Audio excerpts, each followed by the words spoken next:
National employment human rights foundation Chattogram জেলা কর্তৃক আয়োজিত আজকের স্বেচ্ছাসেবী সংগঠনের মিলন মেলায় সম্মানিত সভাপতি, চট্টগ্রাম জেলা কমিটির সম্মানিত সভাপতি এস.এম. ফারুক, প্রধান অতিথি অ্যাডভোকেট নাজিমউদ্দিন সাহেব, অতিথিবৃন্দ এবং বিভিন্ন সংগঠনের দায়িত্বশীল ভাইয়েরা, আসসালামু আলাইকুম ওয়া রাহমাতুল্লাহি ওয়া বারাকাতুহু।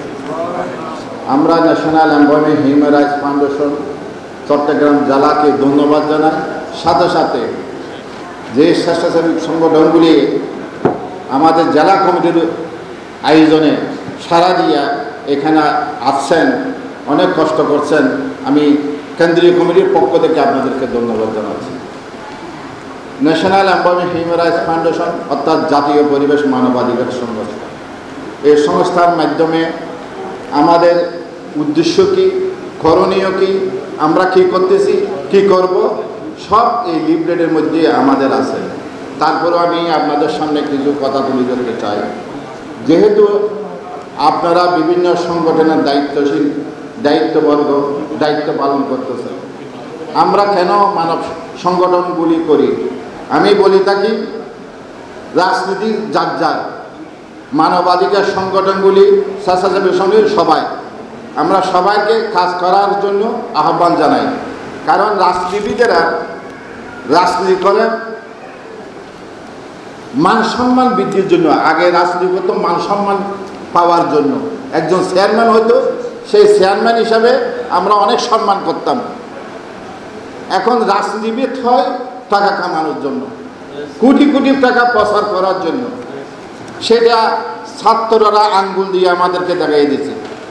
ছাত্ররা আমাদেরকে একটি নতুন উদ্যোগী গ্রহণ করার জন্য স্বেচ্ছাসেবী সংগঠনগুলি প্লাস এই ছাত্রগুলি আমাদেরকে একটা আহ্বান জানাচ্ছে। আমরা তাদের আহ্বানে সাড়া দিয়ে যে আন্দোলনের মাধ্যমে রক্ত রঞ্জিত হয়েছে, আমরা তাদের আত্মার মাগফিরাত কামনা করতেছি আজকের এই মহতী সভা থেকে। আমরা চাই একটি সুন্দর পৃথিবী, আমার সুন্দর সোনার বাংলা। আমি তোমায় ভালোবাসি, কিন্তু ভালোবাসাটা কোথায়? টাকা প্রচার করে দিলে কি ভালোবাসা পাওয়া যায়? আমার ঘর খালি খাওয়ার পর আমি কিভাবে ভালোবাসা অর্জন করলাম? আমার ঘর তো খালি, আমার অর্থনৈতিক পুঙ্গ, আমি কিভাবে ভালোবাসলাম এই সোনার বাংলাকে? আমরা সোনার বাংলা প্রতিষ্ঠা করতে চাই, কিন্তু সোনার মানুষ কোথায় পাইলাম? আমরা পাইলাম না। আমাদের দুঃখের বিষয় হলো আজ মানবাধিকার সংগঠনগুলি, স্বেচ্ছাসেবী সংগঠনগুলি কাজ করতেছে কেন? সরকার আশানুরূপভাবে আমাদেরকে আমাদের যে অধিকার থেকে বঞ্চিত করার কারণে মানবাধিকার সংগঠনগুলি, স্বেচ্ছাসেবী সংগঠনগুলি মানুষের সেবায় কাজ করে যাচ্ছে। কারণ যারা ক্ষমতায় যাচ্ছে তারা মানুষকে সেবা দিতে পারে নাই। মানুষকে কেন সেবা দিতে পারে নাই? তাদের অর্থের লোভের কারণে। যারা লোভে পড়ে যায় তারা মা বাপকেও চিনে না, তারা আত্মীয় স্বজনকেও চিনে না, তারা বোনের প্রতীকেও চিনে না। কেন চিনে না? তারা অর্থ লোভে পড়ে অন্ধ হয়ে যায়। যে অন্ধ মানুষকে সচেতন করা আমাদের অনেক কষ্ট হয়ে যায়। যার পরিপ্রেক্ষিতে এই যে ছাত্ররা আমাদেরকে যেভাবে ইঙ্গিত করিল, এমন একটা সুন্দর আমরা রাষ্ট্র দেখতে চাই। মানুষ ন্যায় বিচার পাচ্ছে না, ন্যায় বিচার থেকে মানুষ বঞ্চিত। মামলা হয়, অপরাধ করলাম 5 জন, মামলা হয় 200 জন। এটা আগে হতো, এখনো হচ্ছে। এটা আমরা নিন্দা জানাই আজকের এই সভা থেকে। কারণ আমরা এইরকম সমাজ দেখতে চাই না। আমরা প্রধান উপদেষ্টার কাছে আবেদন করছি ন্যাশনাল এমপ্লয়মেন্ট হিউম্যান রাইটস ফাউন্ডেশনের পক্ষ থেকে, যে আপনাকে দায়িত্ব দেওয়া হয়েছে আপনার বাংলাদেশের অভিভাবক হিসাবে। আপনি অভিভাবক হিসাবে যারা স্বরাষ্ট্র মন্ত্রণালয়ের দায়িত্ব পালন করতেছেন, তাদেরকে পুলিশ যেহেতু আগে অন্যায় করছে বিদায় পুলিশের উপর আঘাত আসছে, আমরা সেটাও চাই নাই। কেন? পুলিশ আমাদের সেবা দিচ্ছে, কষ্ট করতেছে, অথচ পুলিশের কিছু দুর্নীতিবাজের কারণে আমাদের একজন অপরাধ করলো 5 জনের নামে মামলা হয়ে যেত। তারা একজন অপরজন থেকে কোটি কোটি টাকা তারা গুমচাতে দিত না। অন্যায়ভাবে তাদেরকে রিমান্ডে নিয়ে মারধর করার পর তাদের থেকে অর্থ আদায় করত, না হলে আইজি সাহেবের 1000 কোটি টাকার মালিক হলো কেমনে? পুলিশ প্রশাসনের ঊর্ধ্বতন কর্মকর্তারা 1000 কোটি টাকার মালিক হলো কেমনে? একটি কারণে, তারা মানুষ থেকে আহরণ করছে সরকারকে বেকা দিয়ে ফেলার পর। আমাদের গত সরকার, আওয়ামী লীগ সরকার, কিছু ভুল আছে। ভুলটা হলো তারা জনগণের ভোটে নির্বাচিত না হওয়ার কারণে একদিকে ইন্ডিয়া ছাপ সৃষ্টি করে, আর একদিকে পুলিশ প্রশাসন মাননীয় প্রধানমন্ত্রী শেখ হাসিনাকে একদম একটা কাঁটার মধ্যে ফেলে রাখছে যে আমরা তোমাকে বসাছি, আমরা যা ইচ্ছে তা করব। পুলিশ প্রশাসন এরকম দুর্নীতিবাজ হয়ে গেছিল যা প্রধানমন্ত্রী পর্যন্ত ফিরেতে পারে নাই। আর ভারত সরকার চায় আমাদের দিয়ে কোনো কিছু খাইতে না পারলে সরকারের উপর জুলুম নির্যাতন করার জন্য চলে আসেন। এই জন্য আলেম সমাজের উপর আঘাত আসছে। যেহেতু মোদী সরকারের বিরুদ্ধে আলেম সমাজ সোচ্চার হওয়ার কারণে আলেম সমাজকে বেইজ্জত করলো, নির্বান্ড নিল, মারধর করলো, তাদের সভা সেমিনার করতে দিল না। এটা মাননীয় প্রধানমন্ত্রী শেখ হাসিনা করে নাই, কিন্তু করতে বাধ্য হয়েছে এই ভারত সরকারের কারণে। আজ 7 সিস্টার যখন আন্দোলন চলতেছে, কিন্তু আমাদের দেশের উপর আঙ্গুল তোলা হচ্ছে। আমরা চাই না কোনো দেশের সাথে সংঘাত। আমরা মানব সেবাগুলি কাজ করি কেন? আমরা মানুষকে সেবা দিতে চাই, আমাদের মানুষের রক্তপাত বন্ধ করতে চাই, আমরা মানুষকে এমন একটি সমাজ প্রতিষ্ঠা করতে চাই যে সমাজ আল্লাহ রসুল আমাদেরকে শিক্ষা দিয়ে গেছে।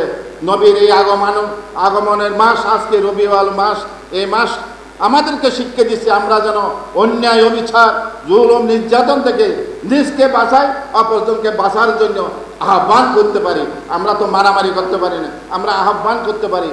আমরা যারা অভাব অনটন আছে তারা আমরা সাহায্য নিয়ে এগিয়ে যাচ্ছি। যে সাহায্যগুলি ইতিমধ্যে আমরা করেছি। আমরা অল্প সময়ের মধ্যে স্ব-উদ্যোগে, স্ব-ইচ্ছায় আমাদের সদস্যদের অর্থায়নে আমরা এই কাজগুলি করেছি। আমরা কারো কাছ থেকে 5 টাকা চাঁদা গ্রহণ করি নাই। আমরা আমাদের সদস্যগুলি, আমরা আমাদের এই সংগঠনের সদস্যগুলি অর্থায়নে আমরা এগুলি কাজগুলি করেছি। আমরা একটা কথা বলি, দিন শুরু হোক দানে। আপনি যদি একটি ব্যাংকে, মাটির ব্যাংকে যদি 5 টাকা করে প্রতিদিন রাখেন, তাহলে অন্তত পক্ষে মাসে 1500 টাকা মতো জমে। তাহলে আমরা যদি প্রতি মাসে এই টাকা দিয়ে একজনকে দান করি, তাহলে সে স্বাবলম্বী হইতে পারবে। আমরা স্বাবলম্বী হওয়ার জন্য জাতিকে এই উদ্যোগ গ্রহণ করেছি, দিন শুরু হোক দানে। আমরা সেই দানের মাধ্যমে এদের মধ্যে অনেক এক মা, এক ছেলে সন্তান করোনার সময় কোলে নিয়ে হাসপাতালে যাইতে পারছিল না। আমাদের টিভিতে দেখার পর আমরা খুব মধ্যে আঘাত আসলো যে এরকম মানবতা কোথায়, সরকার কোথায়, আমাদের প্রশাসন কোথায়, কেন আছে একটা মা করোনার কারণে বয়ে ধরতেছে না, যার পরিপ্রেক্ষিতে হুইল চেয়ারের ব্যবস্থা করেছিল। বিভিন্ন হাসপাতালে যে সব হাসপাতালে হুইল চেয়ার ছিল না, বেডশিট একটার পর একটা বদলানোর জন্য বেডশিট আমরা সরবরাহ করেছি। আমরা বিভিন্ন সময় দুর্যোগ মুহূর্তে আমরা সেবা দিয়ে যাচ্ছি। আমরা আশা করব যেসব সংগঠনগুলি আজকে এগিয়ে আসছেন, আমাদের জেলা কমিটির দায়িত্বশীল সাধারণ সম্পাদক দুজনেই এখানে আছেন, আমাদের দায়িত্বশীলের এখানে আছে, জেলা কমিটি, থানা কমিটি সবাই একজন অপরজনের সাথে কাজ করবেন। কেন্দ্রীয় কমিটি থেকে আমরা আপনাদেরকে সর্বাত্মক সহযোগিতা করব ইনশাআল্লাহ। আমরা চাই একটি সুন্দর সমাজ, এই সুন্দর সমাজের মধ্যে আমরা দুনিয়ায় থাকবো না, আমাদের কোনো আমরা জীবনভর বাঁচি থাকবো না। আমরা চাই মৃত্যুর পরে এইগুলি আমাদের জন্য নাজাতের উসিলা হোক। আমরা মৃত্যুর পরে একটা আশা করি, সেটা হলো দুনিয়ায় এবং আখিরাতের মুক্তির জন্য আমরা এই কাজগুলি করতেছি। এত ভালো কাজ করার পিছনে একটি মাত্র কারণ, নিজের অর্থায়নে যে কাজগুলি করতেছি, আল্লাহকে সাক্ষী রাখি বলতেছি, আল্লাহ যেন আমাদের এই ভালো কাজের জন্য আমাদেরকে যেন মাফ করে দেয়। কারণ আমাদের যে প্রেক্ষাপট দেশ, আমরা সব দিকে গুণাগার। আমাদের ব্যবসা বাণিজ্য, আমরা যদি জাকাত ভিত্তিক একটি রাষ্ট্র যদি প্রতিষ্ঠা হতো, তাহলে জাকাতের টাকা দিয়া এই যে হাজার হাজার কোটি কোটি মিলিয়ন টাকা প্রচার করতেছে, তাদেরও জাকাতের টাকা যদি কালেকশন করা যেত, বাংলাদেশের কোনো অভাব থাকতো না। 20 বছর জাকাতের টাকা দিয়ে 1 বছরের জাকাতে 20 বছর চালানো সম্ভব, আমরা হিসাব করে দেখছি। তাহলে সম্ভব করছে না কেন? আমরা উদ্যোগ গ্রহণ করতেছি না। আমরা যারা সরকারে যাই তারা যাওয়ার আগে অনেক কিছু বলি, কিন্তু যাওয়ার পর আমরা আমাদের নীতিগতভাবে আমরা কেউ আমেরিকার দালালি করি, কেউ ইন্ডিয়ার দালালি করি, যার পরিপ্রেক্ষিতে ইন্ডিয়াই আমার উপর বসে আছে, চাইনা আমার উপর বসে আছে, আমেরিকা আমার উপর বসে আছে। আমরা কোনো কিছু করতে চাইলে আমাদেরকে সুযোগ দেওয়া হচ্ছে না। আমাদেরকে দিচ্ছি কি টাকা, তার বিনিময় সুদ। আমরা প্রত্যেক 1.5 লক্ষ টাকা করে প্রত্যেক আজকে জন্মগ্রহণ তার সুদ বহন করতে হবে। তাহলে আমরা যাচ্ছি কোথায়? আমরা আছে কি আমাদের অর্থায়ন, অথচ আমাদের পৃথিবীর বিভিন্ন দেশে আমাদের টাকা পড়ে আছে, কিন্তু আমরা এই দেশে হাহাকার, মানুষের লোন নিয়ে আমরা ব্যবসা করতে হচ্ছে। আল্লাহ যেন আমাদেরকে এই বিপদ থেকে উদ্ধার করার জন্য সবাই যদি আমরা এগিয়ে আসি তাহলে সম্ভব এই দেশকে আবার নতুন সোনার বাংলা করার জন্য আমরা যে উদ্যোগ গ্রহণ করতেছি, মানব সেবামূলক কাজের প্রতিষ্ঠানের মধ্যে এক এক করে আমরা যদি সবাই যদি কাজ করি, ইনশাআল্লাহ ভবিষ্যতে আমরা দেশকে সুন্দর দেখতে পারবো, আইনের সুশাসন প্রতিষ্ঠা হবে এবং দেশ ভালো হবে, আমরাও ভালো হব ইনশাআল্লাহ। সবাই যেন সেই উদ্যোগ গ্রহণ করি। আল্লাহ যেন আমাদেরকে সেই তৌফিক দান করে। ওয়া মা তৌফিক ইল্লা বিল্লাহ। আসসালামু আলাইকুম ওয়া রাহমাতুল্লাহ।